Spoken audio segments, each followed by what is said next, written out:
సరే అది మొన్నటిదాకా బిజీగా ఉన్నావు, ఇటు ఎలక్షన్ క్యాంపెయిన్ ఎలా చేస్తూ ఇప్పుడు ఇటు వచ్చేసారు. ఏమంటే క్యాంపెయిన్ అయిపోయింది, ఇప్పుడు వాళ్ళు రోలింగ్ కూడా చేస్తున్నారు. ఎందుకండి అంటే త్వరలో నీకు ఎమ్మెల్సీ కూడా ఇవ్వబోతున్నారంట. ఎమ్మెల్సీ జనసేన తరపు నుంచి నీకు ఎమ్మెల్సీ వస్తుంది అనేసి అయితే ఉంది. అలాంటివి ఏం లేవండి. నేను కళ్యాణ్ గారి కోసం వర్క్ చేశాను. ఆయన బేసిక్గా ఆయన అంటే ఎంత ఇష్టం అంటే, ఆయన ఆనందంలో ఉన్నప్పుడు దూరం నుంచి చూడడం ఇష్టం, ఆయన బాధలో ఉంటే దగ్గరికి వెళ్ళి చూసుకోవడం ఇష్టం, అంతేనా? ఓకే. అయితే ఇప్పుడు అంటే ఈ ఎలక్షన్ టైంలో మొత్తం మనం చూస్తాం. కాకపోతే ఏంటంటే కొంత అల్లు అర్జున్ గారి పైన కొంత ట్రోల్స్ చేస్తున్నారు. అది పర్టికులర్ కొంత ఏరే వాళ్ళు సంబంధించి. మీరు కూర్చుంది అల్లు అర్జున్ గారి థియేటర్లో,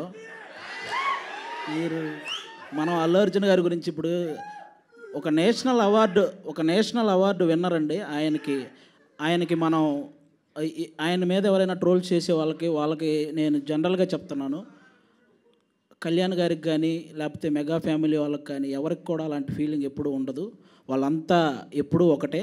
కాబట్టి ఒక నేషనల్ అవార్డు సాధించినటువంటి అల్లు అర్జున్ గారిని అలా కొంతమంది వాంటెడ్గా ట్రోల్ చేయటం కానీ, ఇలా కొన్ని తమ్మునేల్స్ పెట్టడం కానీ, ఇలాంటివి ఇక నుంచైనా ఆపేయాలని మనస్ఫూర్తిగా కోరుకుంటున్నానండి. అంతే, ఇంకా అంతకు. Okay okay. అశ్విన్ గారు హాయ్. అశ్విన్ గారు ఇక్కడండి. Hi brother. హాయ్. యాక్చువల్గా మీరు బ్యాక్ టు బ్యాక్ సినిమాలు చేసే ఛాన్స్ ఉన్నప్పటికీ కూడా సెలెక్టివ్గా చేస్తున్నారు. హిడింబా తర్వాత మళ్ళీ 1 year తర్వాత శివంబాజీ చేశారు. ఎందుకంత గ్యాప్ తీసుకుంటూ ఉంటారు? అంటే గ్యాప్ అంటాం కన్నా గ్యాప్ వచ్చిందని అంటే మళ్ళీ అల్లు అర్జున్ గారు డైలాగ్ అంటారు. అంటే నాకు బేసిక్గా కాన్సెప్ట్ నచ్చాలనే పెట్టుకుంటాను. నాకు ఆడియన్స్ అంటే చాలా భయం. వాళ్ళు ఏమంటారా అంటే రిసీవ్ చేసుకుంటారా లేదా అనేది. అంటే మనల్ని అంటే ఇతని సినిమా బాగుంటుంది, భలే కాన్సెప్ట్స్ ఎంచుకుంటారు అనే మాట తెచ్చుకోవాలని చెప్పి నేను పర్టికులర్గా కాన్సెప్చువల్ మూవీస్ కోసం, ఆ స్క్రిప్ట్స్ కోసం వెతుక్కుంటూ ఉంటా. దొరికితే వెంటనే చేసేస్తాను, లేకపోతే కొంచెం లేట్ అవుతుంది.